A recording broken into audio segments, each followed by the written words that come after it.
Yes, here in the UK it is Tuesday, and it's 9, so it's UK Cowboys time. First post-game show of the year. How we doing, guys?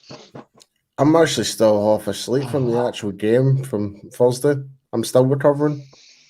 Really, I know that feeling. Better than I thought I was going to be, have to admit. Definite. Yeah, it was definitely the first week. We've spent pre-season getting game ready here in the UK. That's what pre-season for, is getting you back into central time, getting your body clock back used to that. Yeah, and we had it this weekend. Plus, you had the college on Saturday, plus the games on Sunday. So you kind of, on a Thursday night game, you play catch up with your body. Then Saturday kicks in and you're like, oh, well. And then Sunday, you got Sunday football and it's all back all over again. So this is it. No more sleep until Super Bowl. No sleep till Super Bowl, baby. Oh, you've got the bye week. got the bye week, yeah. Plenty in the house. Yes. As always, guys, get involved with us. Send us your quotes and your comments, your feelings, your thoughts, your takes. Let us know where you're watching from as well. It's always good to hear from you guys.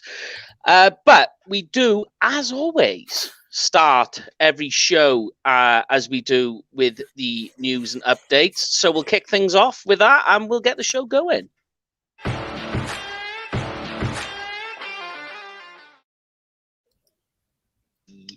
So much news, and it's only been a couple of days. All right then, guys. Yeah.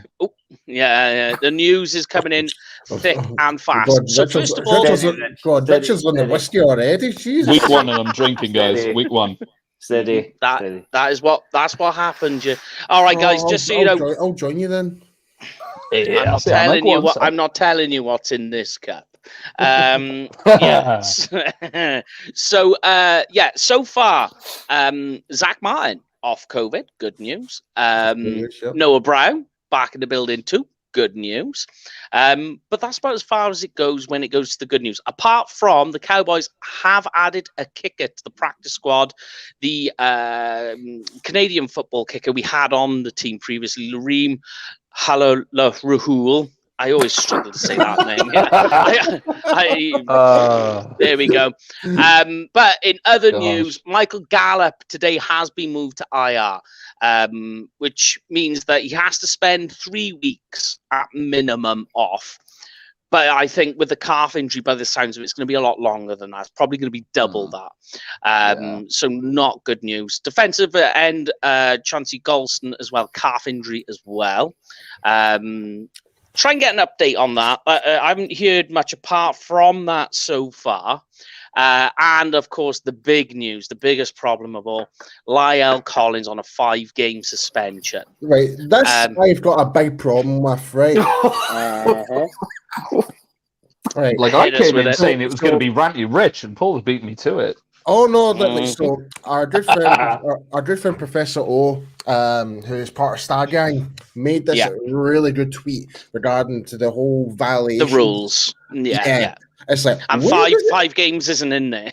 Yeah, 5 games is not in there at all. And when you go down the whole list of all those bans, it seems to say that he's failed to show up for 7 or 8 attempts of tests and stuff like that. Failed to comply. Then it makes like this list, if you were to narrow it down based on the suspension what was given to La'el Collins to this list, you would think La'el Collins should be cut from the Cowboys based on this, but there's no record or anything in regards to suggest otherwise. If Collins was to test or like fail to avoid a drug test, the Cowboys would report it.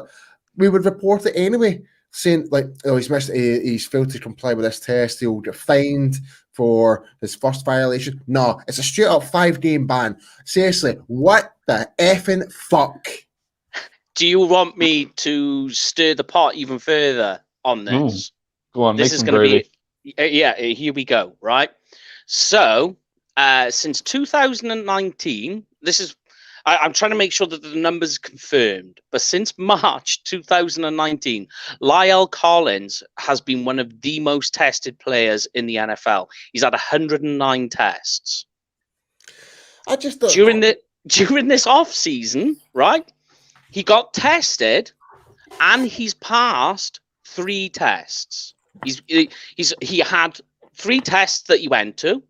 All of them turned out negative, right? He was totally clean, totally fine. He missed 7. Apparently 5 of those because he was self-isolating because of COVID. And one of them was while he was in getting news on his stinger injury. So just to stir the pot even more, mate. And what's the biggest problem for Lyle Collins is if he gets suspended, he loses money. It's a fucking joke. I'm sorry. Like, I mean, don't get it, like in this scenario, right? Like in this, like any other given scenario, if it's based on what the rules set in terms of what rules set the guidelines of the suspension rules are, if it's based on that, I'll be like, okay, fair enough. And if someone's worked their way down to get a 6-game suspension, you're like, all right, okay, time to cut ties with the guy. But no, we've like I said, like we've had no indication that he's violated from step 1 to step 2 to step 3 to step 4 all the way down. But this suspension that he's been given, it's not even on the freaking list. So it's Roger Goodell being an absolute complete incompetent little prick in New York. He can go and suck my bobby right now. I'm sorry, I am fuming about this. Well, I think we've seen in the past that the NFL can tend to the rules when they feel like it, and they judge, jury, and executioner, and they can make stuff up when they feel like it. But see, to be honest, Paul, it all seems to be with us. They did it with Zeke. They did it with him with his suspension. But the problem is, Roger Goodell has been put there by the owners. Yep.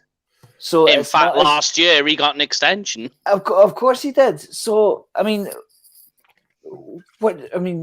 they give him all this power, and then lambast him when he uses it. I don't think there should be one man calling the shots. It's as simple as that. It has to be a board decision rather than this fucking the commissioner. I mean, what's the point in setting precedents from past players if you're just going to make it up as you go along? I mean, I keep going back to the Zeke Elliott incident. There were no police charges. Yeah, it doesn't matter. We'll suspend them anyway. Yeah, right, then cool. Who's the player this year? Who's the player that's been he just got drafted? And there's Deshaun Watson. There's 29. Well, I'm going to briefly mention it, but that you know that it's like nearly 30 people coming out against Deshaun Watson, and the NFL still not done anything about this shit. Not hitting him with a fine or hitting him with a suspension. It's an absolute joke. Absolute joke. Agree. Yeah, it's I mean, going back to the comment that you made about there's sort of previous precedent, there's nothing there. They've always struggled with following any kind of logic with these sorts of things, or following any sort of precedent. I mean, it doesn't exist at the end of the day. Let's not forget, this isn't court of law. This is down to people doing what the hell they feel like. I wouldn't be surprised if there is in the small print in there something that, Roger Goodell or the commissioner, whoever it is, can give anyone a suspension of any length at any time he chooses for whatever damn reason he chooses, under the umbrella term of conduct detrimental to the league, which was the same bullshit that Zeke got caught under. And it's interesting that you raised the point of Deshaun, because like you say, I would think that the point of having one person in the situation to make these kinds of decisions is the fact that when things crop up, it's a less drawn out process. You haven't got to wait. You haven't got to have this whole process. You haven't got to get X amount of people have a unanimous decision or something like that to get someone suspended for X amount of time. One person can look at the evidence and make the decision, and that person should be trusted to do so. But the problem is, the thing that flies in the face of that is Deshaun Watson's case. Now, you can maybe take a view on that because it's an ongoing legal matter, whereas Zeke's one was done and dusted because, like you say, there was here's nothing the thing, there. though, Rich. Sorry to stop you, Rich, but here's the thing about the whole Zeke thing. There was the evidence. We actually had an investigator for Zeke and actually went to Roger Goodell and say, I agree. He's not guilty. There's nothing to suggest which is why they hit him with the bullshit of conduct detrimental to the league. It's a joke. Exactly. That's why they hit him with that bullshit thing. Now, the fact that there's no term of 5 games in there, and you've got to ask the question, it's very interesting that the most tested person in the league is now the one that's come up and been done with missed tests. Like, come on now. There needs to be an air of a modicum of common sense about these things. But reportedly, the Cowboys are pissed about it. They're going to fight it. It's probably not going to go anywhere. We're probably going to have to deal with it. All I will say is something's not right. That's all I'm going to say. I agree. There's something behind the scenes that we're not knowing about for sure. There's going to be something else to it, and they're never going to let that out. There has to be. Whether there's been like a complaint or there's some sort of evidence that cropped up about Lyle Collins, and that's why they're targeting it, and we'll never know that. We'll never know. But we can dig into the Lyle situation in the pre-game show, which is coming Thursday. So we're back. It's back to the 2 show a week. I don't know what you call it, program. So we will talk about that more in depth. Let's look. So yes, so we're in the post game. I was trying to get my bearings back. I'm not used to doing a post game show. So we will look at the Cowboys offense versus the Bucks defense, guys.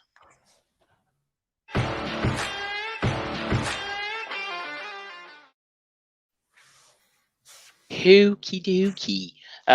So obviously the first thing I think we need to look at when you talk about the offense, right? The very first thing I looked at, and tell me what you think about this. Everyone talked about how this Bucks team, they kept their starters. It was a big, big narrative. They kept all 22 stars. So that means the Cowboys effectively played the exact same team that was in the Super Bowl, except the difference is both the Cowboys and the Chiefs allowed 31 points. The Chiefs scored 9 points. The Cowboys scored 29. So by that rule of thumb, we should beat the Chiefs in the Super Bowl. Well, you got the Chiefs with a massively depleted offensive line. Any given Sunday, Mike. Any given Sunday. I know. Any given Sunday. I don't want to kind of, like, from a contextual point of view, I agree. Yeah. Now, I mean, look, right? These are some of the notes I put down, right? So straight away, that the Cowboys lose the game. Not through the offense, not through the defense, a whole matter of things which we'll go into, okay? So although the Cowboys lose the game, they actually won the day. Nobody, if you notice, talked about the Bucks winning. Everybody was talking about how close the Cowboys came to winning. Yeah. And that's been a big narrative. And you listen to all the NFL podcasts. Cowboys won that day.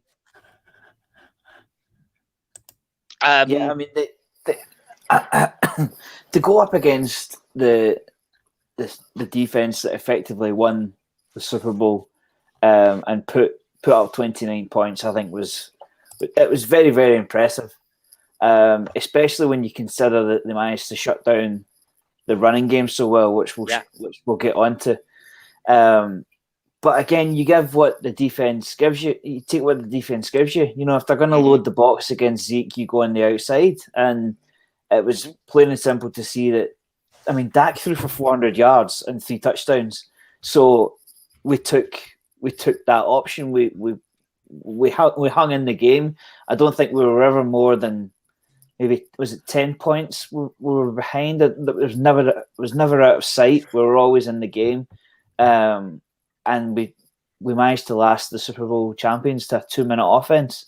Overall, I was very, very pleased. I thought straight away after that game, I thought, do you know what? If we play like that for the entire 17-game season, we're going to the playoffs without a doubt. Oh yeah, easily. No.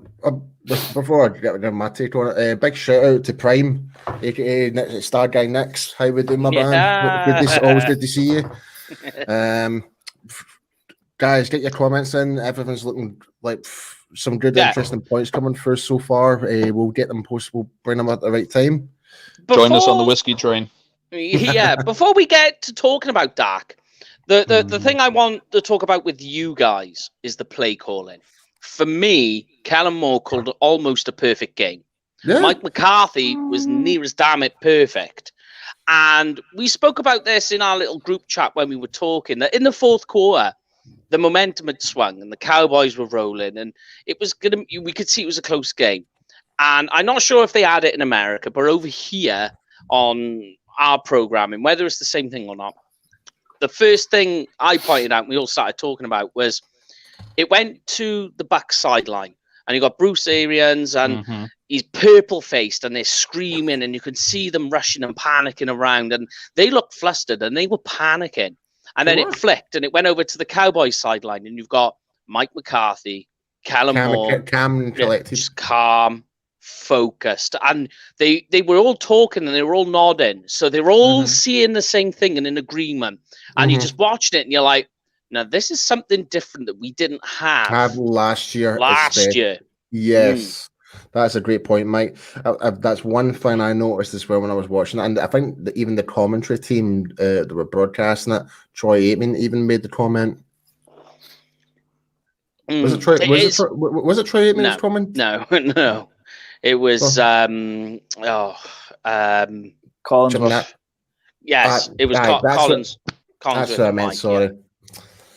I can never remember the fucking broadcasters of the station. But that is interesting. But let's talk about Dak, guys, before we talk too much on this. 11 months since Dak played a regular season game. Yeah, amazing. I mean, this guy, like, okay, let's do the old poop sandwich, right? That he did start off slow. You've got to admit that. I don't know if it was a psychological thing or if he was told by the coaches, which is what I think is more likely, that his coaches have said, look, don't be putting some velocity on it. Let's see what the shoulder's like. Get a feel for it.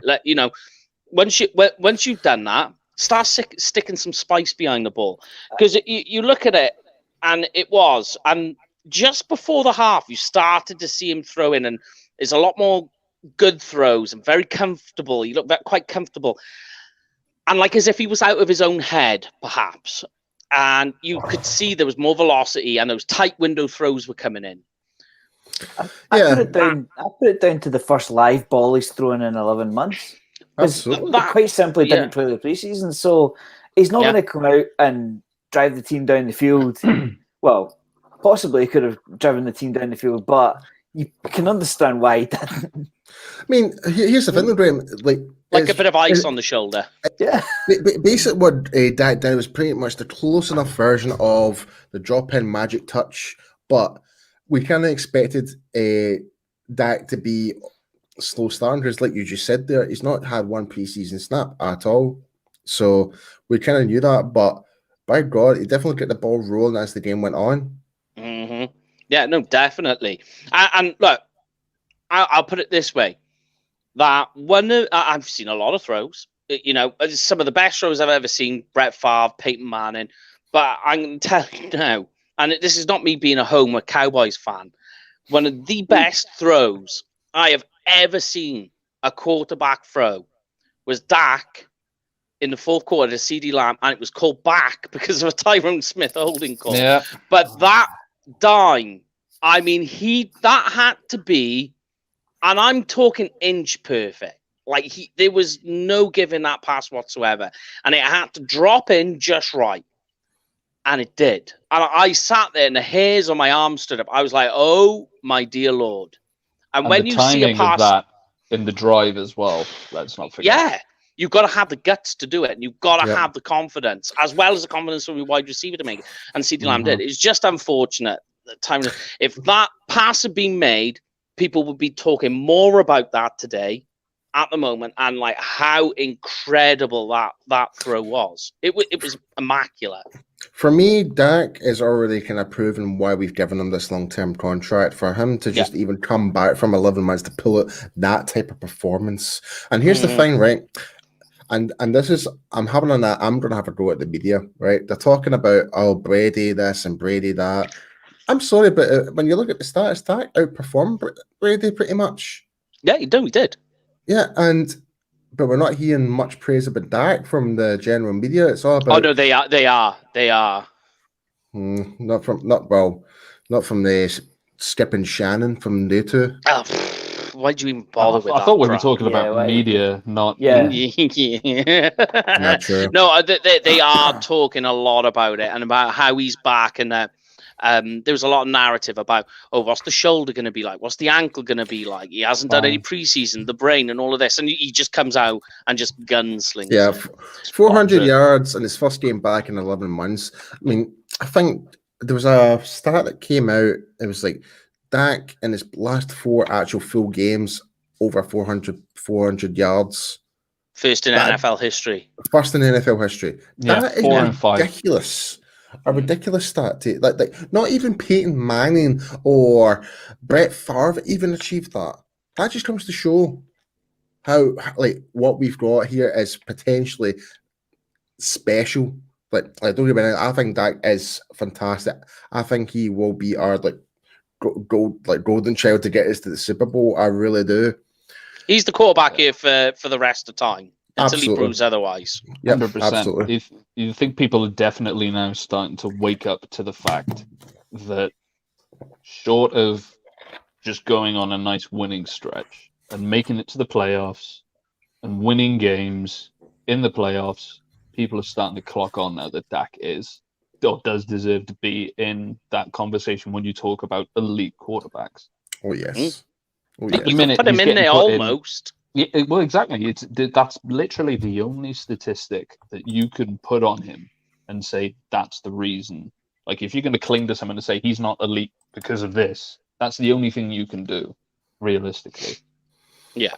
I will admit, though, whenever he did tuck the ball and run, I did have my heart in my mouth. Yeah, I am not going to lie, Graham. I'm not going to lie. Every time it was a quarterback run, I was shitting myself.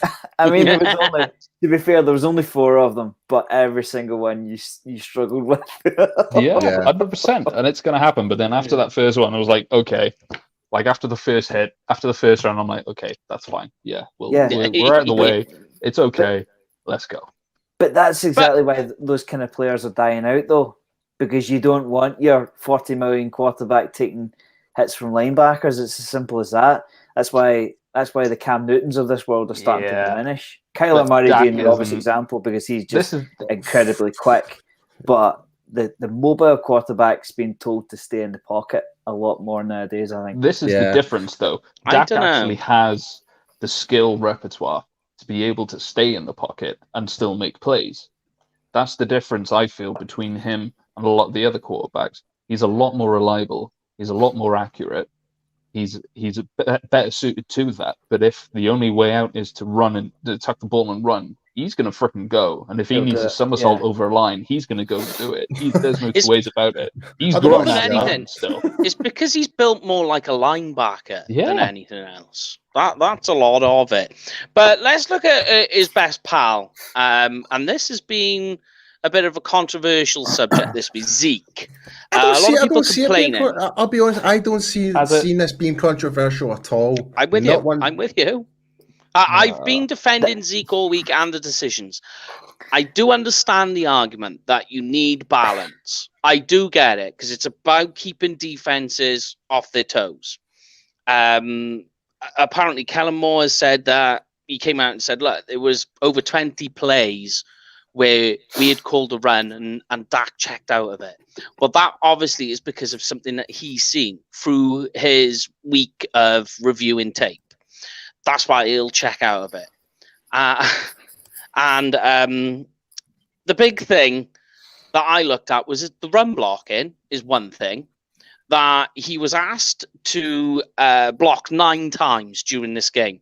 0 sacks. Let's get that right out there. That he did his job.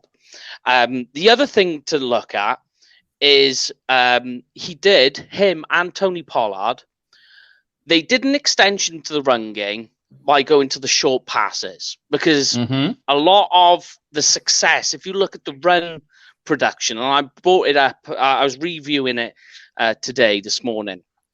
Most of the success of their runs came on the off tackles, on the outside. Yep. Well, one of the quicker ways where you can catch defenses off balance if they're playing base and going to the nickel, do the same thing, but instead of handing the ball off, do an extended handoff where you just throw a swing pass. Yeah.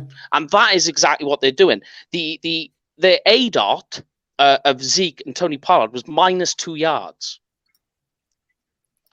And Tony Pollard, 29 yards in receiving yards. So you could really say that add on top of that with the rushing, they're rushing yards. And a lot of it, like you look at it, that nearly Pollard had 4 passes, 4 of them were behind the line of scrimmage, right?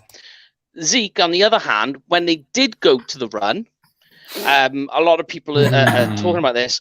Just before the half, he had 1 run that went for no gain. In the third quarter, he came back out and they abandoned the run from you. They did go back to it in the fourth, but what happened next is he went for 0 yards on his next attempt. On his next attempt after that, -1 yards. So in 3 goes, he was on -1 yards.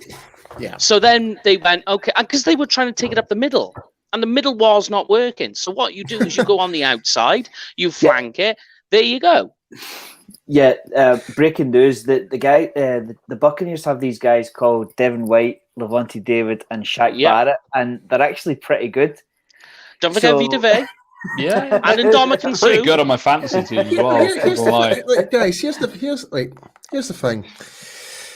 You're playing it against a 7 guys in the front who are probably without the top 5 defenses in the NFL. Why play against their strength when you can actually expose their weaknesses? That's my biggest question here. Because going into this game, we knew that I think there was a safety was out the game, so that left a big discussion within the offensive. Gap. So, and they started attacking there. That was the exact place they were attacking. Exactly. Yeah. So we saw that. It's like if it's not broken, why change it? Like you take what the defense is giving you. Exactly. Yeah, if the run game if the run game is not working and you're having so much more success in the passing game, why do you need to kind of just go to the run game just because? I mean, I don't know if you got I've got Zeke in my fantasy football. Yeah, I'm a wee bit mad about it, but at the same time, I still want my Cowboys to win the game by any means necessary. Yep. You know what I mean? So I say this. I will say this. It's like supporting the run just because, for those reasons, or you have something else backing that. Just you want the run game just because. Just grow up and look at the actual game. Look at the actual game and what's happening in front of your eyes. Look how the backfield is working out. We absolutely demolished them. Lamb, Cooper, and even Gallup up to the point where he got injured. We were running amok. Even our tight ends were having a good time as well. Yeah. To the most part. But here's one for you. We've been here before, right, guys? And we've been on this show talking in a Jason Garrett run offense where he did not abandon the run and go to the pass. You're in my head, Mike. Yeah. Well, talk about it. I mean, we've been here where they've gone, they kept going to the run. Zeke was on, 3 yards average, and they would not go to the pass. They kept going to it. Why? This is the exact situation we're in. That, okay, we lost, which is why you're angry. But at least in Mike McCarthy, we've seen them trying to attack the weakness. But, I mean, go for it. Go for it, Rich. I mean, shit. At the end of the day, you attack a team's weakness. If you're going up against the best quarterback. Great comment. If you're going up against the best quarterback of the team that's exactly what we were saying. Then you're going to attack whatever weaknesses they have. Because at the end of the day, the only thing that matters, the only statistic that matters, is you get the W. Yep. So you do what it takes to win. Now, there's been criticism of this team over the past couple of years, especially in the Jason Garrett era, that this team, this offense, has been very one-dimensional. And the play calling has been very obvious, very predictable, and it hasn't been mixed up. It hasn't been disguised. As early as 2 seasons ago, okay, where it was run, run, pass, run, run, pass, run, run, run, run, pass, run, and it was 3 and out, 3 and out, 3 and out, 3 and out. You didn't do anything. You didn't really get anywhere because everyone just knew all you had to do was stop the run game, and you could do it. And when you have, that's perfectly fine saying that this team is built around the run game. It was when you had 4 all-pro offensive linemen, and you could run over everyone in this league because you could move them out the goddamn way, and Zeke would clean up the rest. Yeah, it's all well and good to say you still want to do that. You've got to be able to do it. You can't do that when you haven't got those kinds of people on the team. And the problem with this team, like Graham and I have been saying for God knows how long, there is no decent depth to this offensive line. So when those players aren't here, be it injury or because they've gone or because they've retired for whatever reason, you can't run the ball as well. So it's easier for teams to stop the run. Now, you've got 2 choices. You can either keep trying to do the same goddamn thing when it's already being stopped and get run out the fucking stadium, get crushed into the fucking ground, and you're going to lose, or you can actually try and adapt. I genuinely cannot wrap my head around how the same fans have been saying that this team has been so one-sided for so goddamn long that the time we actually turn around and actually take what a defense gives us and pick apart its weaknesses and actually get points off it and nearly win against the reigning Super Bowl champions, people have a problem with it. Now, like I said, I'm all well and good for running the ball. I'm wearing the man's goddamn fucking jersey right now. I love watching people get hit. I love running the ball. But for the love of God, you've got to have the right unit to do it, and it depends what you're facing. And if you want to turn around and say, well, we're paying Zeke all this goddamn money, we don't want to be paying him to block fucking pass rushes. We want to be paying him to run the ball, and it's an 8-man box. Oh, we'll just run it anyway. Okay, yeah. What are you going to do? Lose yards, lose yards, lose yards. Probably let up let someone through to hit Dak, nail him in the ground, get him injured. And if you want to speak to someone, you've got a problem with a running back picking up rushes, go speak to a Las Vegas fan right now, because that's exactly what happened to give give up the game-winning drive last night. Someone didn't pick up a rusher adequately, and it ended a drive and it killed the game. Rich, you just worded that absolutely perfect, and I have much to say on that. No. The only other thing I'm going to add on the Zeke Pollard thing is people are like saying, like you say, money, and we're not getting a 100-yard rusher. Week 1, there were 26 running backs that had 10 or more carry attempts. Only 4 of them went for 100 yards. Yeah. And two of those running backs, one was playing against Detroit, and the other one was playing against the Giants. Not exactly the best run defense. And Damian Harris, who was one of the running backs, Patriots lost. Yep. And it's interesting, just to go back to the one key thing you mentioned there, Mike, is that everyone who's complaining and saying about they're massively worried about how Zeke is being paid all this money to pick up blitzes, okay? And we're not running the ball enough. It's part of the job, Rich. It's part of the job. You're paying him because he is a complete fucking running back. He has the whole picture. He does that as well as run the goddamn fucking ball. Now, it's week 1. If you want to complain about the play calling, if you want to complain about not running the ball enough, if you want to complain about anything, give it longer than 1 fucking game. Jesus Christ. We're 1 game into a now 17-game season. Get real. If anything, you're going to keep your running back fresh, that's for sure. Over exactly. I'm sorry, Mike, but before you kind of move on, like Dog made a really great point. It's like the game plan for the next game is going to change. It's going to be more spread out this time. 100%. Yeah. Like run it away from Joey Bosa. It's simple as that.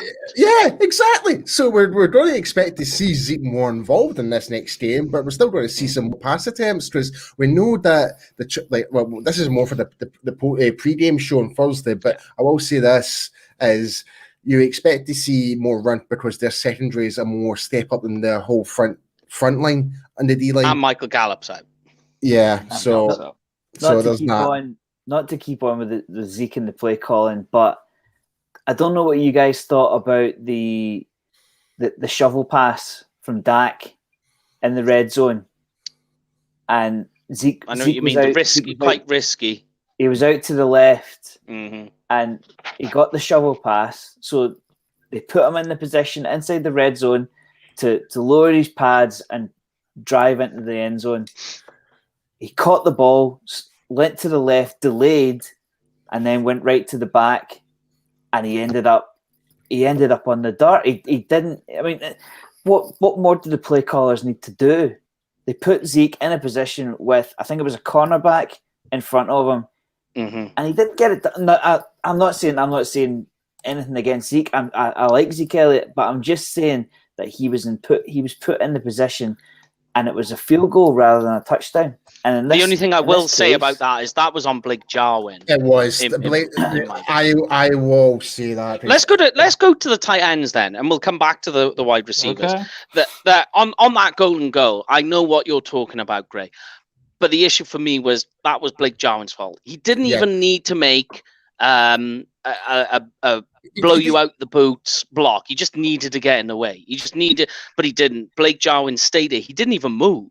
And the cornerback came around him, and he's got angle on him. He's got the angle on Zeke. Mike, he stutter stepped, and I can't even remember who the player was, but he just moved to the side, and that's him already gained position. He's actually got a clear eyesight view on Zeke and close the gap on him. He's got the angle on him. He's got the angle on him, but all because Blake Jarwin missed that block. That was on Blake Jarwin. All on Blake Jarwin. Like, it's on Blake Jarwin, but let's look at it from a different angle. Mike, I'm going to ask you a question now, right? Give me. I might not answer you though. Give me your very quick rundown on what are Blake Jarwin's strengths and what are his weaknesses as a player. Okay, his strengths is obviously the seam route, and his weaknesses is his blocking. Okay, we knew going into this game. In the easiest way. Yeah, exactly. So everyone knew going into this game what Blake Jarwin was bad at. I know where you're going. Yeah, he was put in a position where he had to make a block in the red zone. Now I know there's an argument to be made there that I believe this was after Michael Gallup was out, and if he was in, I think it probably would have been him in that position to make that block. But you're still asking a guy who's not great at blocking to make a block. But he's still a tight end. I know, it's a risk. He is still a tight end, but he's not. But he's a new age tight end. He's not an old school tight end. He's not a Jason Witten. It's slightly unfair to ask him to do that, but at the same time, he's got to do his job. Right, I've got a follow up here, right? So let's put this in a more context perspective, right? We know Jarwin cannot block for shit, right? We love context, right?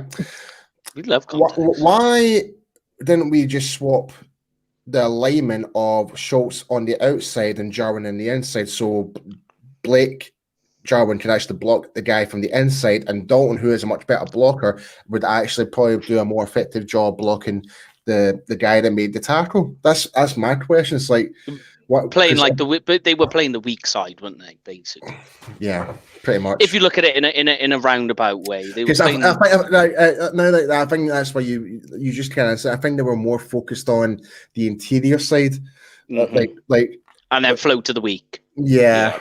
That's a fair point. You're going to expect. If Dalton's in that situation, you're going to expect if it's a choice between the two, he's going to go to Schultz. You're going to expect that. It is. But for me, Schultz is the number one tight end now. No drops, 3 first downs. All his passes were at the line of scrimmage. And he still managed to get a Dak. He managed to get a 98 quarterback rating. So for me, Dalton Schultz is the number one tight end. Yeah, that's the only thing I got to add on there. On the wide receiver side, we'll move. We'll talk about Cooper, but I'll just briefly talk about Lamb so we can move on. For me, Lamb, hot and cold, really, really good, really, really bad game. 15 targets with only 7 receptions, less than 50%. But he did get 104 yards, 1 touchdown. Played 30 snaps out wide, 20 from the slot, which is quite interesting. He had an ADOT of 11.7 yards. Which was the highest out of all the wide receivers.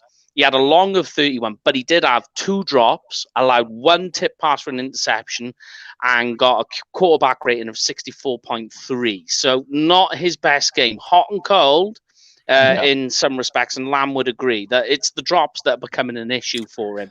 But let's talk about Amari Cooper. I'm going to tell you now, for me personally, elite player of the game. This was the player of the game, not Dak, Amari Cooper. Absolutely. For a number of he reasons. Put everything in. But Cooper can't play on the road though.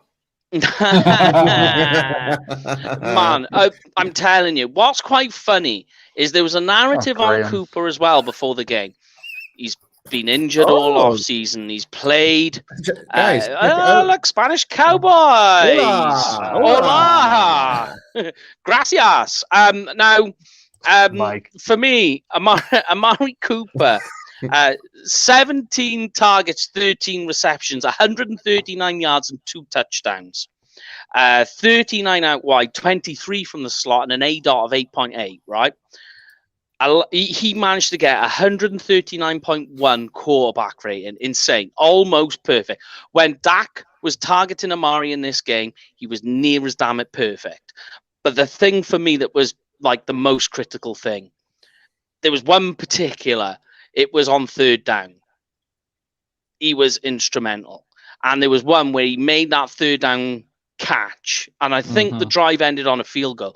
But to keep that drive alive, what Amari Cooper had to do on that catch was beyond what you'd expect any wide receiver to do. He did it, and he made the catch, and he was just all over the field. I'll let you guys talk about Amari Cooper, but that was insane for me. They said that in I think it was Chris Collinsworth that said that he's one of the best route runners in the league, and he's trying to get better at it. Just simply honing his craft the whole time. 38 fantasy points, and I ran into him in a couple of leagues, and he was a complete buzzsaw to teams that he came up against. I mean, outscoring most quarterbacks is incredible. A seasoned, polished professional. Delighted he's still here. Yeah, man. Like now, when you start looking back, when we actually traded for him, when the Raiders, he was kind of like more or less shown out the door from Oakland or whatever you want to call them now, to where he's at now. He is completely elevated since he came to Dallas, hands down, and he is, without a shadow of a doubt, one of the top 5 wide receivers in the league right now, hands down. He has stepped up definitely in that locker room as well, and in the position group, because you can see that he is taking the younger guys under his wing and he is teaching them. Because there was that one game, and I put it in the group chat in the game, and Mike, I think it was you that agreed, turned around and said there was that one curl route that CD Lamb ran, and I was looking at it, and my eyes were telling me it was CD Lamb, but my brain was telling me it was Amari Cooper, because it was literally Amari's route, and it was run perfectly. So props to CD Lamb for that, but props to Amari Cooper, because he's taking these guys under his wing and helping them develop their game on that side of things as well as his own. The one thing I love about Amari Cooper the most is how he can actually separate himself from the corners and safety. It's how he manages at ease. It looks so effortless. It's just like a wee twitch of change of direction, and that's him gone. It's just when they don't least expect it, and we kind of saw a glimpse of what Amari did that on the whole series of Hard Knocks when he was teaching CD Lamb about a certain intricacies. And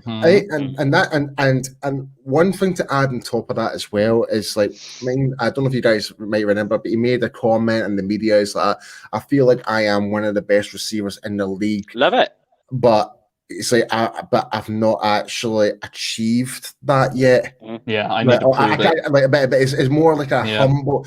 He's being humble. Like he knows himself. He is one of the best, but he still needs to go out and prove and show everyone else that he actually is. Yeah. But he's just fantastic. He thinks he's one of the best. He needs to go and actually put it on tape. And why not? Why not have that? I can't remember the actual quote, but when I read it, I'm like, that is humble, professional, and goddamn dedicated. Which was, and the word dedicated was a lot of people were writing him off for when we traded for him. People were in Oakland saying, he's not dedicated. He's not the player that we actually thought he was going to be. Well, look at him now. Yeah, his Look at him will now. to play was being questioned, wasn't it? Yeah. Old Graham's being quiet, I noticed. But anyway, right, let's move on to the O-line. So Graham can have a conversation. First of all, overall, for me, the O-line, very, very good. Only 15 pressures, 0 sacks. So that means 25% of all the offensive snaps was allowed with the pressure.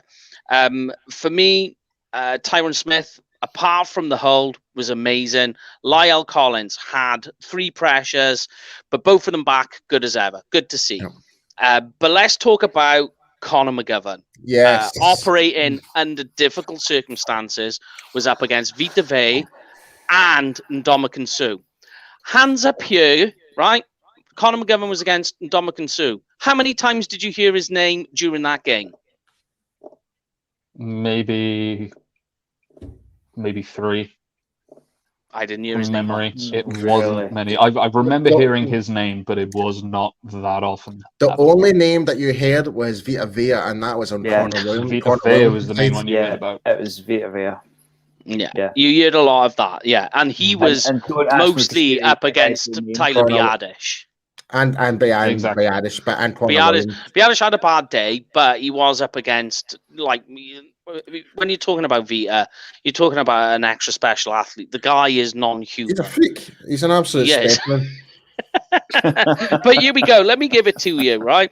As I say, he was up against Vita Vea and Ndamukong Suh. 0 sacks, 0 penalties, 2 pressures, and one of them a little bit iffy. I mean, the guy did exactly what was on the tin. Yeah. And we made the comments, didn't we? I mean, if you remember, we were saying, we put the stat line up about how McGovern has done over last season to this season, and people are like saying, I hope you're right. There you go. I think this comes to show us, like, we can actually now kind of get off McGovern's back just a little bit still. Because he can hang. He can hang in there. I mean, he's still not far from the full product that we're wanting to be. But at least we know that we've got at least that one backup that can still come in and still do a job. Yeah, there's that one guy. That one guy we've got. Yeah, there's that one guy behind the starters. Like I said before, we haven't had the decent depth. There's that one guy now that you're like, okay, if he's got to come in, we're okay. We're going to be okay. Yeah, it's very much a case of, okay, you've done it once, brilliant. Now do it again. But everyone breathe a very big sigh of relief after that. Absolutely. Yeah, absolutely. I mean, it's an interesting one.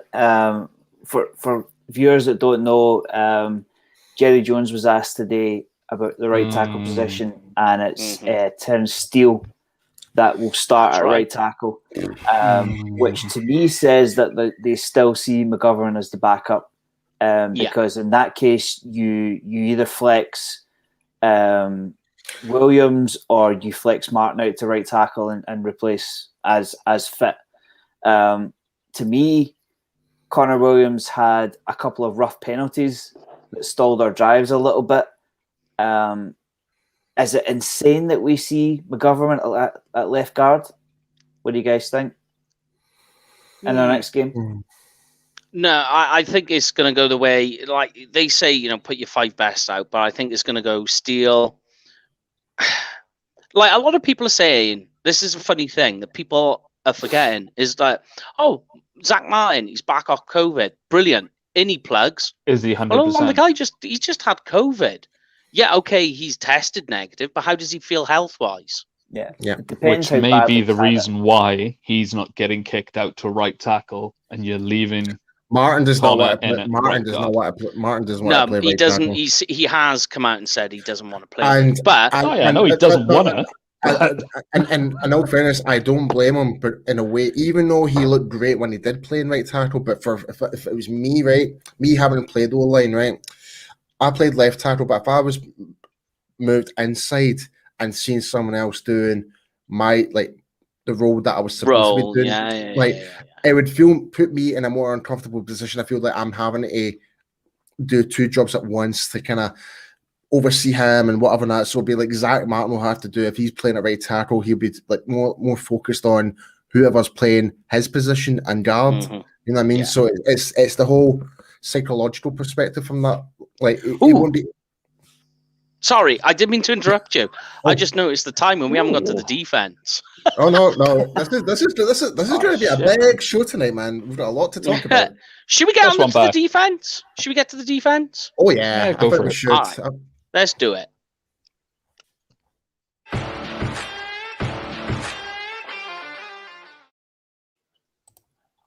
Whew. This is where you begin to sweat, don't you, when you start talking Cowboys defense? But all right, Not this here's time. one for you. I got a great analogy. I was trying to think of the analogy of the here we go. Cowboys defense in 2020, and I got one, right? And then I'll sugarcoat with what we've got. That last year, and like doing this show, right? It was like, you know, like when you've got to go and visit your wife's grandparents, and you're kind of like, I could be doing something else, like glossing the living room door, or cleaning the window. But you got to do it. You've got to go there, and you sit there and you pretend to enjoy it, and you try and find some positives. And at the end of it, you're kind of hoping that they've baked you an apple pie that you can take home. And it's just like, you're like, oh man, this is so boring. And that's what the Cowboys defense was like last year for I me. was really wondering where the hell you were going with that. So I said, what the hell we talking about? Apple pie? No, yeah. Well, the apple pie is when the defense did all right. But here's one for you, right? The defense from 2020 to what we saw on Thursday, vastly Fucking night and day. In terms of the NFL, though, they're still only average. Is that fair? Listen, average defense. Yeah. Average defenses can still win you football games. It took the Chiefs to the Super Bowl. Fucking that there. You can't have it all. You know, you can't have it all. I think again, encouraging to see the defense go up against the Super Bowl champions and not. I mean, it's tough saying not look out of place, but you're playing against the Super Bowl champions with a brand new defense, with brand new teammates around about you. One or two rookies sprinkled in there as well, trying to learn a brand new system. It's not going to happen in September.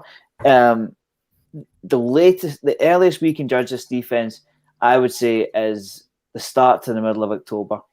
Once they've had a proper go at it, 2 or 3 games down the line, I would start judging the defense properly. Get 4 games in. Oh no! Get 4 games in. 4 or 5 games in. We've given it a 17-game season, maybe. I don't know. No, I'll probably stick with 4.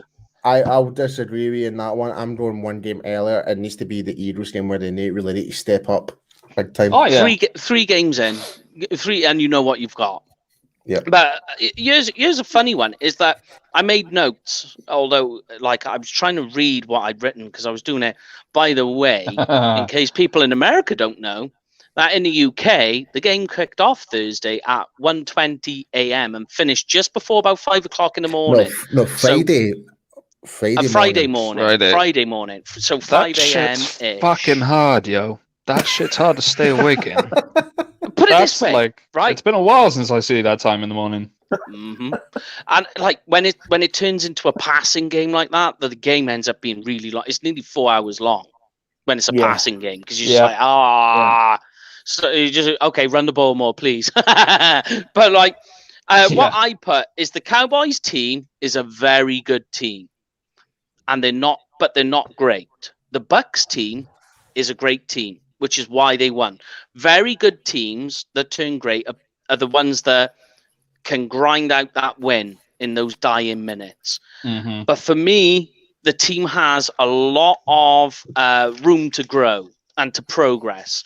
The place where it can grow and progress on the defense. And they've got all the pieces there.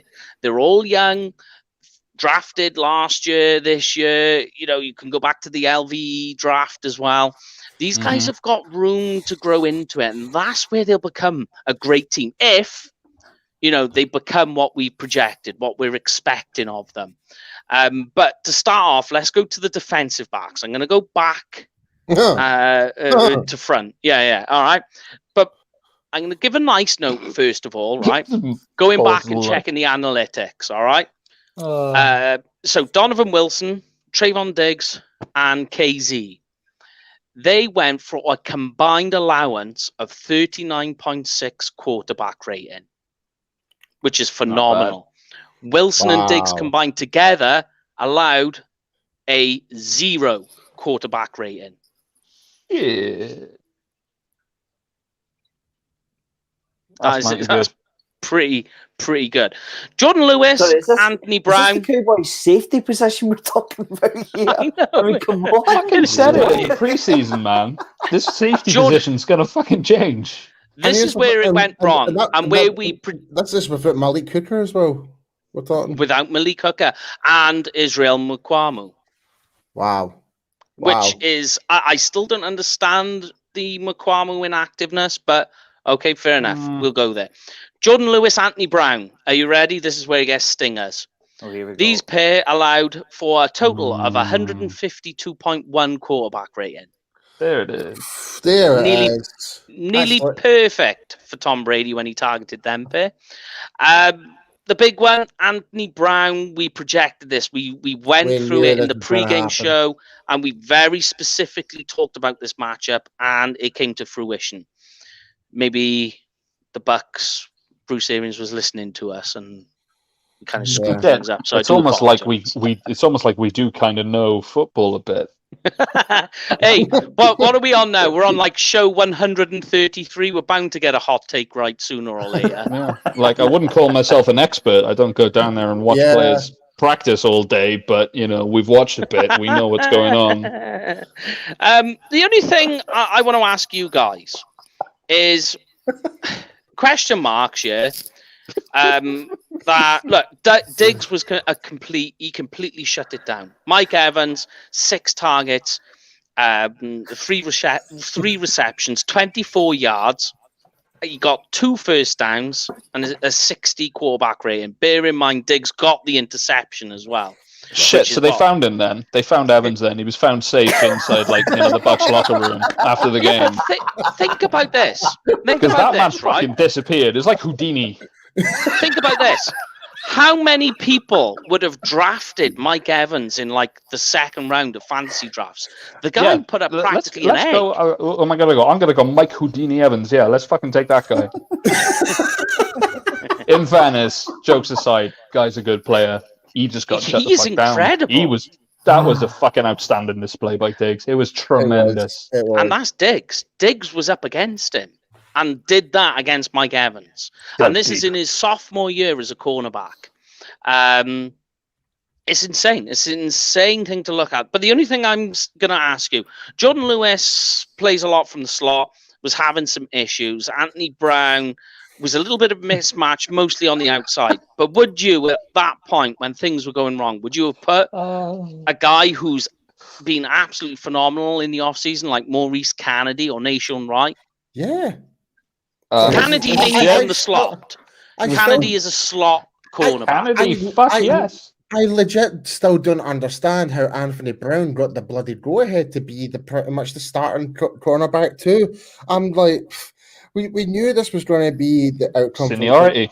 Like we knew, like that's experience. But that particular play, oh my sweet Jesus! Oh, I don't know why Brown decided just to take that paused step. You just did exactly. I was just like that 1 wee second, he just completely switched off, and Brown was gone. He was gone, and that was the touchdown. Felicia. We're going to have a bit of a conversation about this because I've seen a few cases on Twitter where Quinn cleared him that he should have had safety help over the top, but the safety was dragged to Lewis to his assignment because Lewis slipped. Now, Graham, bring it in this context we love. It's key. Context is key. If you're going to double up, you go one. Do you not go one in front, one behind? Yeah. I mean, I get where you're coming from, Paul. If it's man to man, what are you waiting for? But he still thinks that Kazee going to be there. Was it Kazee? Yeah. He thinks he's got so it's almost as if he's going to ball hawk anything short of Brown. But I get what you're saying in that what you waiting for. You know, like it's Antonio Brown we're talking about. Get as tight to Brown as you can, whether you're in front, behind, left, right. Hey, get as tight as you can. Let's bear in mind the other thing as well, right? That Anthony Brown, he's not. We know what he is. He's a decent cornerback. He will play there. He's not a great cornerback, but bear in mind he's up against Antonio Brown, the back to the old Antonio Brown, and this is a guy who was the wide receiver one for the Pittsburgh Steelers that won a Super Bowl. Much as I hate to admit that, but the way he played against us, that is the Antonio Brown. AB. He was AB. He was back to the AB. Like, there was none of the whole outside the media controversial. Like, he is actually pure football divaness. Yeah, no diva, just in there, do his job, in and out, and just football. And when you've got a player like that, it's really hard to beat. And it was the same with, and we'll probably talk about him as well. It was the same with Gronk as well. Gronk was the thing is though is look at it, right, that you've got, we just spoke about Diggs shutting Mike Evans down, right? So you've got him shutting that down, but now you've got to concentrate on Antonio Brown, Chris Godwin, and Gronk is playing old type Gronk, which to me is more incredible than Brady playing in his 40s. For a tight end of his age to be playing that way is insane. And he did. And there was a lot of intricacies in what Gronk was doing that got him there, that got him to do the things that were happening. To put that into stats, he had 8 receptions and 25% of those receptions were touchdown passes.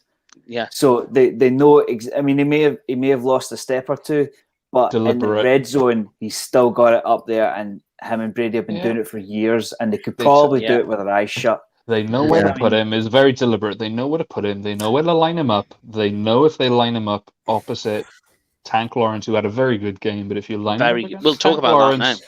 But I mean, as much as I hate him, but Brady knows the type of players that he wants in his team. Yeah, you know, like he wanted Gronk to come with him to Tampa. He wanted EB to join Tampa. He wanted him to come in New England at the time. And that, like, he wants these particular players because he feels though that he can actually win football games with these guys, and we're seeing that. Like, it took them a slow start with Tampa earlier. They had their wee setbacks, but as the season progressed, they were getting better and better. Their offense was clicking and all sorts, and just became, they ended up winning the Super Bowl. And look, to add to your note, Paul, right? That we spoke about it at the very start of this show. They brought all 22 stars back. That means all 22 of them all know the playbook. They all know each other's ins and outs already. That's it. The Cowboys defense, new coordinator. They drafted 11 defensive players in the draft, as well as the additions from the Falcons and Brent Urban and all the rest of it. And they've all got to learn how to play in this game now against a team that already has all the pieces there that they played with for an entire season last year. It's not bad going. I mean, like, the biggest issue for us that we spoke about last year was the Cowboys' defensive line against the run. This game, in 15 rushes, this defensive line, they had 15 rushes against them. They allowed 3.6 average per run and only 1 first down. Versus the run. That brings so much happiness to hear that. Considering last season, we had fishermen running on us. Yes, yes, we Don't did. even fucking remind me, man. That happened. Oh, we finally had, the thing I'm so happy about the most is you managed to stop the run from the inside. Yes, is the important one. And put it this way, that they weren't even in base defense that much either doing it. It was Keanu Neal and Micah Parsons.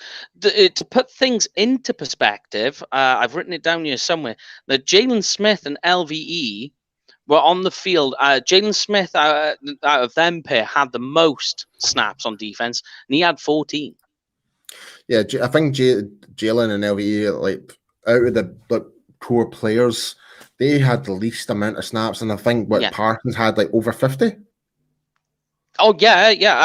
If you want to go to Parsons, I've got his stat line, yeah. And I think people are being very unfair in being critical on him because this is what he did in 51 snaps.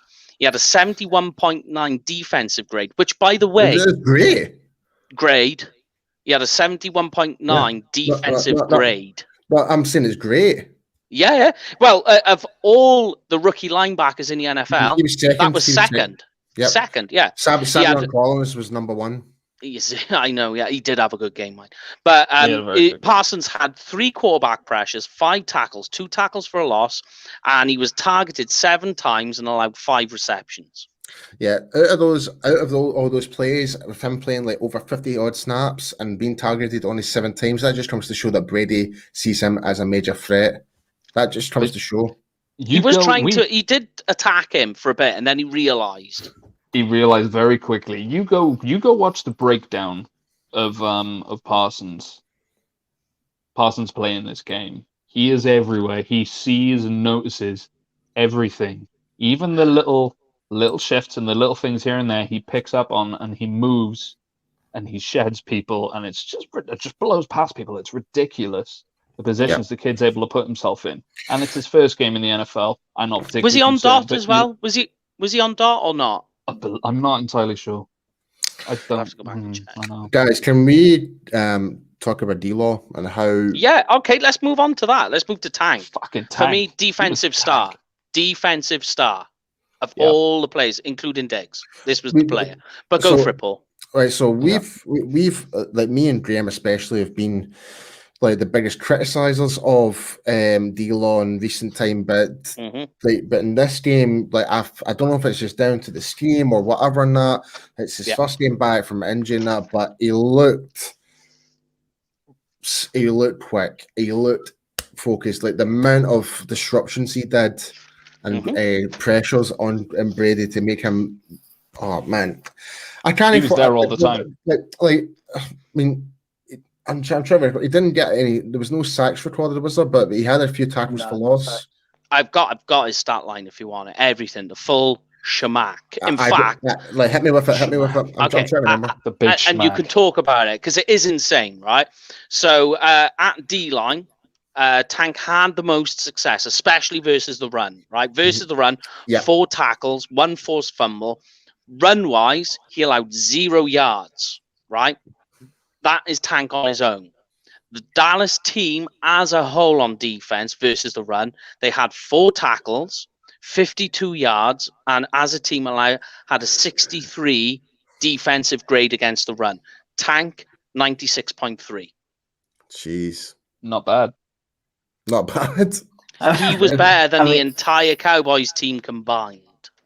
I don't know whether it's down to him being fully fit, not having any niggling injuries, or if it's just down to a renewed hunger under Dan Quinn.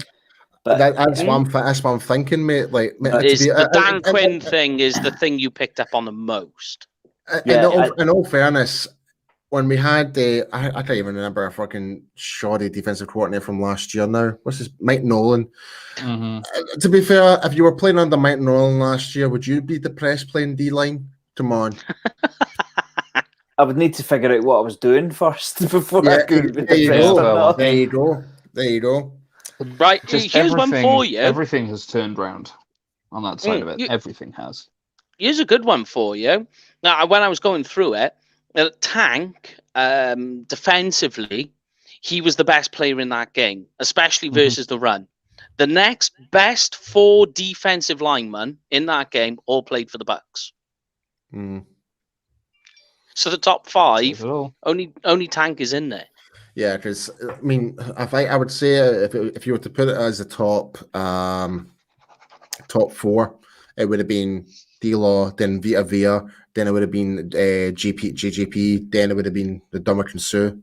I can bring it up if you want. Oh, do you know what? I'm not going to do it right now, but I'll put it in a post so people can see the numbers. Yeah. I'll be able to get the analytics up for you.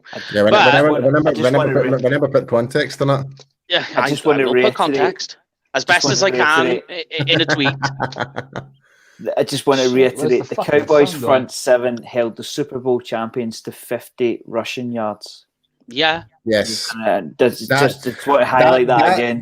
That to me is the highlight. That's the highlight we need to talk about. Is the fact that we let fishermen running backs for the Cleveland Browns run over our but on the grounds. We actually, I think, I'm trying to remember talking about the Browns overall. Don't get me wrong, they had a good team there, we had Chubb and all that, but still, we had what was it? What was the combined yards we had in the like 200 and something? It was ridiculous. Can we stop talking about that Browns game? I know, but it's a good reference. It's a good reference PTSD point. Again. It's always a good reference point to kind of look back to see how much we've actually changed from going forward now, to see the game, how we executed. And you can actually see it on when the ball's being snapped, the actual get-offs. That's the most hassle of the Cowboys defense since the Rod Marinelli no-name in 2014. Here's your word of the day: speed. Mm-hmm. That's what I was going to say. Is that it's a lot faster, and the way the NFL is going, it needed to be faster. Yeah. So it is speed and turnovers. Turnovers is the other one. The issue that we had, why we lost that game, in my opinion, we won the time of possession, we won the turnovers. The issue for us was red zone. And I don't want to particularly go there right now, because we'll talk about that in the pre-game show, because that's how it was. Bear in mind as well that Graham brought up a good one. Here's another statistic for you, that the Cowboys defense in the second half allowed 10 points. To the Super Bowl champs, with 22 stars coming back. And that's with a game-winning field goal.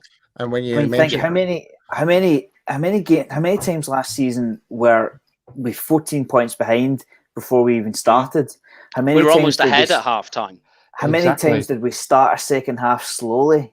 This is only last year we're talking about. It's an incredible time. I know it's a loss. But I don't want people to think we're getting carried away. There's a lot more positives to think about going forward, especially going to this LA game. Definitely. I'll mention about it on the pre-game show, but there's going to be more Cowboys fans than Chargers fans at this game, guaranteed. Oh yes, because it's California. I mean, if I was to pick one defensive play, was Kazee inside the red zone. That was insane. That was huge. And he threw himself at that. He threw himself at that. Mm-hmm. Big opportunities, big turning points in the game, like interceptions, forced fumbles. That's what we've missed, and that's what kept us in the game. Dude was like fucking Gandalf the Grey in that shit. He was just like, fucking, you shall not pass. And it's fucking amazing. In the group chat we had, we were saying that was the momentum swing. It just so happened that the next, that particular drive after that was when Dak threw it to Lamb. There was the tip pass and it was an interception. So it was like, bugger. But yeah, should we move on to the special teams, guys? Should we dare to do it? Yeah, let's do it. Let's do it. I'm starting with. You go first. Hit us with it. The only thing I'm going to say before you start, I'm going to start you off. The first thing that immediately came to attention to me was the short kickoffs. Wasn't making the end zone. Yep. So straight away, I was watching that, knowing what the back was like. I was like, eesh. But go on, Gray. Hit us with your special team takes. A 60-yard field goal. Are you kidding me on? That was a questionable call. Play the field position. Put Brady inside his own 10 and go again. That was the only time in the game I felt they kind of forgot they were playing Tom Brady. Yeah. My concern with regards to the special teams, obviously we're going to talk about Greg Sirline, Greg the Leg. Mm-hmm. Go for it if you want to talk about Greg. The amount of kicks during that game were so hooked to the left. Yeah, I noticed that. That is the thing. I'm like, surely if you feel as though that your first kick was hooking way to the left, sure you need to readjust yourself to rebalance it. You got there eventually, but it was not enough. Surely it should have been corrected earlier on. And for him to I'm sorry, but he did come out and say because of my mistakes we lost the game pretty much. Yeah, it's one of the reasons we lost the game. Somewhat. Yeah, somewhat. Yeah. There was also dodgy calls from the defensive, like the offensive. Missed opportunities, yes. Red zone, all the rest. There's a few things. There's a few Yeah. things. Like we can go into the whole conspiracy with the referees and all that, yada yada. But still, though, in special teams, we wasted 7 points on special teams. A point, a PAT, and 2 field goals. That is not acceptable. Not acceptable. The 60-yard though, I'm not really gonna talk really much about it because like what the hell, like the guy isn't making the end zone off his kickoffs. How's he gonna make a 60-yard field goal? Yeah, especially he's not really been kicking that much in the bloody off season. No. And he's already missed. He already missed like a 39-yard field goal. Exactly. So I'm just, I don't know. This is the thing. The guy's coming off injury, and he was hooking massively. Every kicker has tendencies. Every way you throw a ball, every way you kick a ball, when it's muscle memory and it's repetition, you're going to have a certain way of kicking the ball, a certain way of doing it. You're going to hook it right or left depending on which way you kick it. That's just how kicks go. Given how insane it was, and how pronounced that was on short kicks, just on pats and relatively short field goals, I gotta give him to a degree the benefit of the doubt and say that's still bothering him. Or like he's not fully 100%. That's not down to Greg then. That's down to the coaches to make that call. Yeah, and it's down to his body as well. Mm-hmm. What I will say though is, I mean, I obviously I brought up the 60-yarder as a mistake by the special teams, but what I will say is last season that would have turned into 7 points against. Yeah, but it was an interception. This time we got it back. That's another huge step for the defense because see, last season Brady would have marched down the field and put another 7 on the board. That was a questionable call in any way in my mind, so I'm not bothered about that. That shouldn't have been called. Yeah, I got issues, and it's no surprise that they put a kicker on the practice squad because they are worried about it. Yeah. The only other points I want to know about, though, the special teams, our punt returns, too many of them inside the 10, and our offense starting in 10. We're talking about Dak Prescott with over 400 yards on offense. A lot of that is down to the special teams having to make the offense start within their own 10. That's no good. There was one punt though that went out at the 2 yard. Was it the first punt? That was a good punt. I have to admit that was beautiful. Nothing you can. I mean, you can't do anything. You're not going to do that. Like I think even Pat McAfee was actually ranting and raving about it because it was one of the most beautiful. It was beautiful. It was a good kick. Beautiful. Don't start off. That's your first kick of the season. You're like, yeah. Too many of them, and the only reason that's happening is because your blockers aren't stopping the gunners getting downfield on your returner. Yeah. So you got problems there with ass leaking. The other one was the Bucks kickoff returns. They were giving Brady great field position every time they were kicking off, and you were just going, yards, at least. Yeah, here we go. Because Greg isn't making the end zone. They were coming up short. They were running the ball out, and then they were starting on like the 30 and the 35-yard line. You're like, well, there you go. Give Brady that distance to go for goal. He's going to make that. Luckily enough, the defense were in somewhat, as we were talking about, getting a deal. But here's one for you that is going to be a rather... You're going to all talk over each other on this next bit. Let's talk about the officials, guys. Oh God! Just before I don't want to go there. Well, before we do that, you don't want to go there. I was going to say we can always bring Jeff Heath back and play kicker. But just one more before we move on to officials. Do you guys have any issues with CeeDee Lamb catching punts and kickoffs? No, not really. No. Former first round pick. He's a young 88 on the depth chart. Des Bryant did it. We were talking about Antonio Brown. Antonio did it for the Steelers. It must be just me and Brian. I'm more concerned about that pass that Dak was an absolute beamer. It was perfect. And bouncing off his hands. And bouncing off his hands. It went through his hands. It didn't even bounce. It went through his hands. Yeah, so and that was a really good tight window throw by It was a brilliant throw. It was well in his catch radius. It was easily and that catchable. window, if you look as well, it was closing fast. So he had to make that quick. Free players there. He had to make that quick. Let's talk about offensive PI. Let's do it. Yeah, let's talk about the Godwin push off first of all.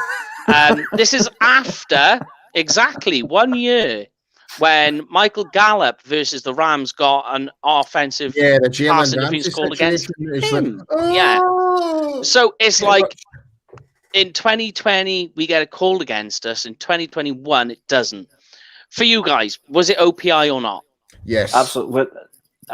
Yes. If you're making this against the whole Jalen Ramsey, against when you compare it to the Jalen Ramsey situation from last season against the Rams, that was soft as anything.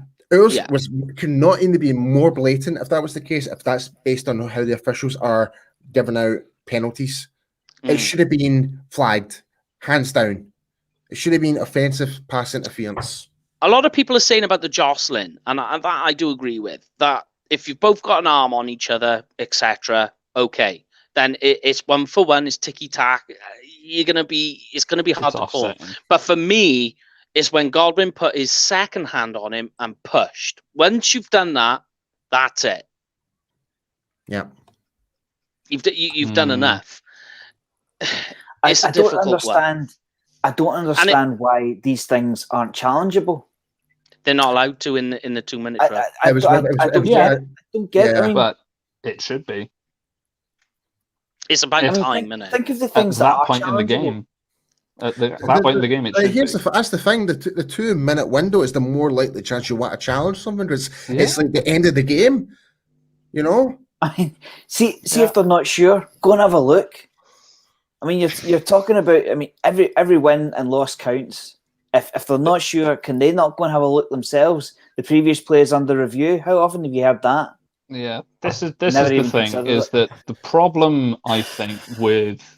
But first off, I don't, and the reason I said I don't want to get into this is I don't ascribe to putting losses officials having to win games on officials and officials having to win or lose games because everyone knows bad calls happen all the time. Lucky calls happen all the time. Generally, 9 times out of 10, they have a way of balancing themselves out throughout the game. And it's bad luck if it happens to you right at the end of the game. And all the focus is going to be on that because it's at the end of the game, because it's in the last 2 minutes. But generally, these things happen, and we know it balances out. Now, if you look at that drive beforehand, there was a holding call, I believe, on second down that was called. Mm-hmm. On third down, the same thing happened and it wasn't called. Well, here's one I've got where during that drive, it got blatantly missed. And this is why the OPI call, you kind of go, all right, on its own, you go, okay. Yeah. But during that drive, Tom Brady had an intentional grounding. That wasn't called for. Oh, that's right. I forgot about that. If that was called... and what about the helmet? Yeah. The helmet thing? The helmet come off as well with Levante David. What the hell? You can take a helmet off. You can take a helmet off on the field. You're not allowed to. I've had discussion. I'm sure you can. Not like you're trying to smash like Captain Caveman on the field. Oh no, you can't throw it up, but you can take a helmet off. Section 12, Article 9, Part 3 is what it is, and it says I know because I was talking about this with a rules guy over the weekend. He says no because it's got to be that there's 3 parts to it. It says demonstrating, taunting, or celebrating. You can't take the helmet off of that.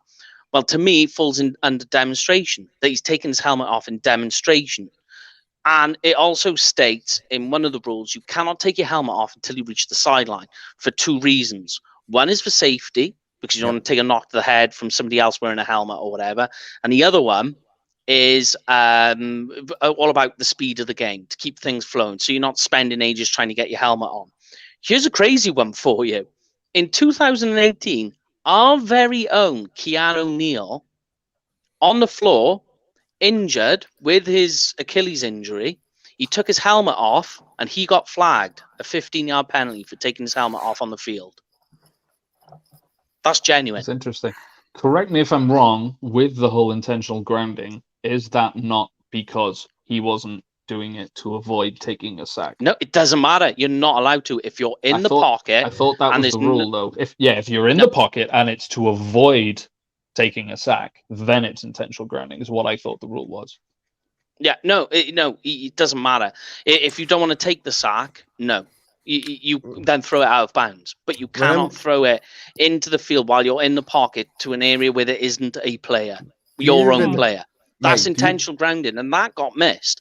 And if that had been called on the intentional grounding, that's a 10-second runoff, and they would have been back into their own half. So they would have been round about a minute left to play.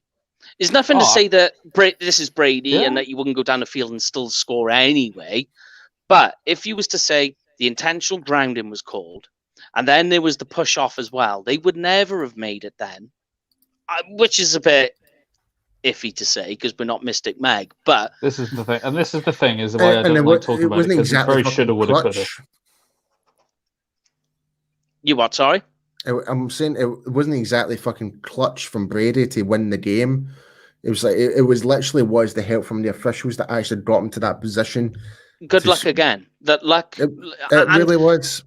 You think as well that one of the things that popped in my mind why they didn't call the intentional grounding and why they didn't call the Godwin push off is I think a lot of the times because America, patriotic and all that, they love Section 3, Article 1.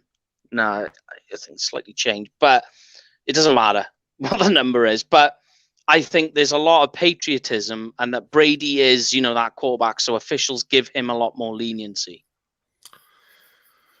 I don't know if they just feel sorry. I don't know if it's just because we need to protect Brady because he's 46 years old. We don't want to be getting... Personally, I think it was the reason it wasn't called was because it was officials potentially balancing out a missed hold, and I think the whole intentional grounding was no one was really looking for it, expecting it to be intentional grounding because it was down the field. Normally, when intentional grounding happens, it's a lot closer to the line of scrimmage. That was all the way down the field. I don't think people looked at it hard enough or clocked that it actually hit in bounds to call it as intentional grounding. I don't think you're looking for it. I don't think you're going to see it. I don't think you're going to call it. By the book, that was intentional grounding. I think Brady did it intentionally. I think he was very clever in what he was doing. Oh, he's the master of actually getting the officials on his side. He's the master of that. Yeah. Why do you think he's won 7 Super Bowls? It's no different to playing scrum half. No different. Like he's the GOAT for a reason. The GOAT and putting people in his back pocket. Like, don't forget Deflategate and all that. You know what I mean?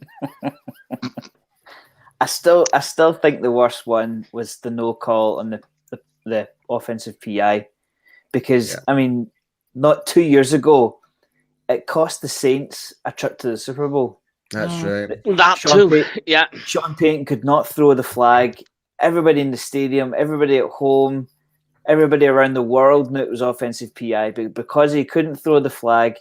I mean, if that receiver comes down with that ball, the Saints run out the clock, kick the field goal, and they're off to the Super Bowl. But it didn't happen because they weren't allowed to throw the flag. I think there needs to be a rule change where you can challenge no matter any time of the game, anytime. It's about the flow of the game, though, isn't it? And but, the speed. But I'm sorry, but the more entertaining part, if you're in the 2 minute warning, going down the 2 minute mark, it's like the game amplifies regardless anyway. It's more intense than that. Like the last 2 minutes takes forever anyway. Yeah. And let's be honest, let's remember what sport we're on about when we want to have a conversation about flow of game. We're watching American football here. We're not watching rugby where everything just keeps going. We're talking about American football where there's stops every now and again. And it's already slowing down. And now you want to add an OPI challenge in as well. To Paul's point, though, they're only allowed 2 challenges. It's not like they can. It's unlimited challenges. If they get one back, it's because they were right. But the 2, I don't think. I mean, 2 challenges to get. Would you not rather see things get done properly? Yeah, I think everyone would. Yeah, but you know what's going to happen is we're going to turn around and go, and then the NFL will change it, and next year there'll be an OPI call that's not called against Dallas, and they'll challenge it, and they'll be like, yeah, that's OPI, and we lose the game. Yeah. You live by the sword, you die by the sword. But at least it's done right. The way it rocks, man. The thing is, I would more gladly accept that, knowing that it was the right call. It's the right call. Yeah. Like, I'm all for that as long as the referees actually do their freaking job properly, which they're not doing right now. They're missing. But, do you know what? I've just thought of something there. One of the friends of the show, Jeff Reinbold, one of his big sayings is "play better than the ref's ref." Yeah, that's true.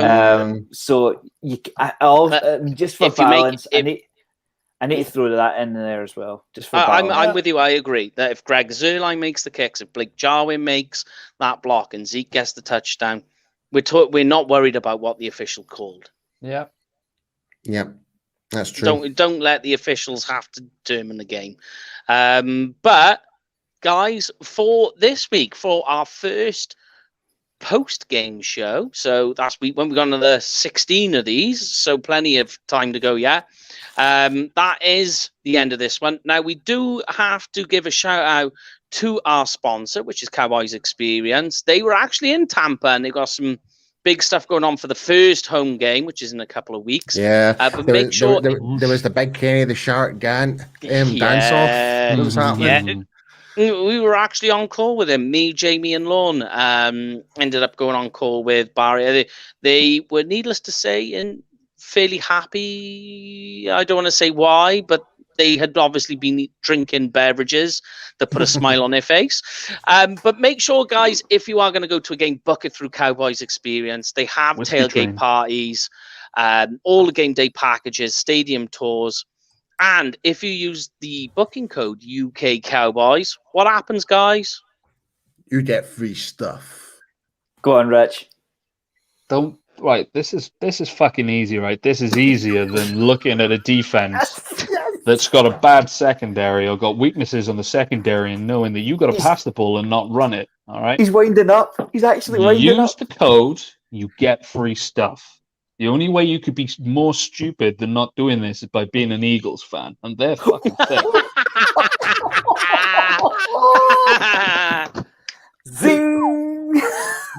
Just as well, before we go, stay on the line because we got a little highlight clip at the end, courtesy of DallasCowboysMedia.com. So make sure to stick around for that. But we will be back, guys, Thursday, 9 p.m. usual time, pre-game show for LA Chargers, where the Cowboys are going to get the big dub over there. It's not SoFi, is it? They play in LA. SoFi. Yeah, Stadium. It is SoFi. Yeah, you're right. Yeah, I was right first time. See, I should have just gone with my instincts. What is in that cup?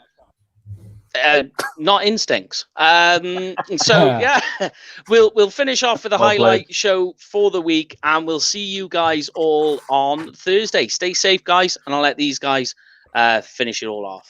See you on Thursday. Go Cowboys. See you next time. Dallas forever, Philly for never. You would expect an absolutely electric atmosphere in a stadium where the team that lives there is celebrating a championship, and the people at Raymond James Stadium in Tampa have not disappointed tonight. Well, obviously, there's a lot of eyes also on Dak Prescott, who's coming off his injury last year and this summer. And I also think the Dallas defense knows it's got something to prove, as in we're not the worst in the league or in team history.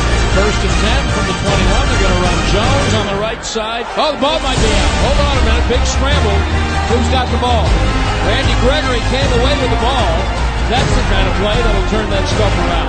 Honestly, we want to get as many turnovers as possible. We left some out on the field, and that's what I'm talking about, getting better. And we definitely think we can get turnovers whenever on anybody. So I mean, it doesn't matter if it's Tom Brady or anybody else. I mean, we think we can get a turnover whenever we want to. Brady play action, screen left, dropped and intercepted off the hands of Fournette and picked out of the air by Trayvon Diggs.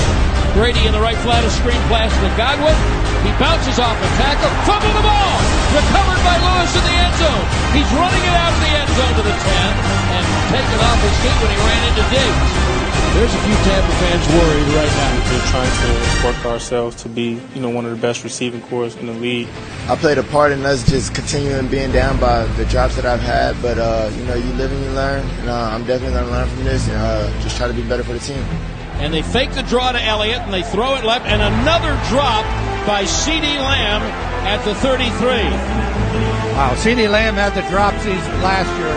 Prescott in the gun, back on his right, Stack on the right, pump fake left, pressure, deep left, got Lamb at the 5, to the pylon, touchdown!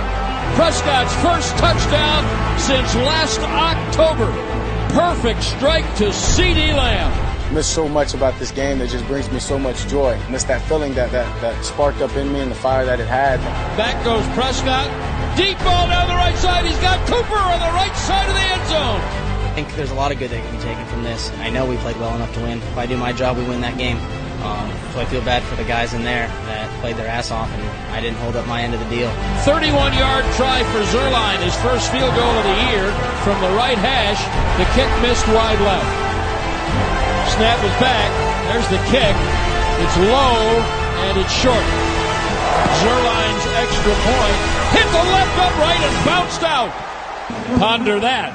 At the end of the day, we came here to win. Came up a little short, but we have to learn from tonight. We need to go get that win next week in LA because these road wins are hard to come by, and you have to get that first one.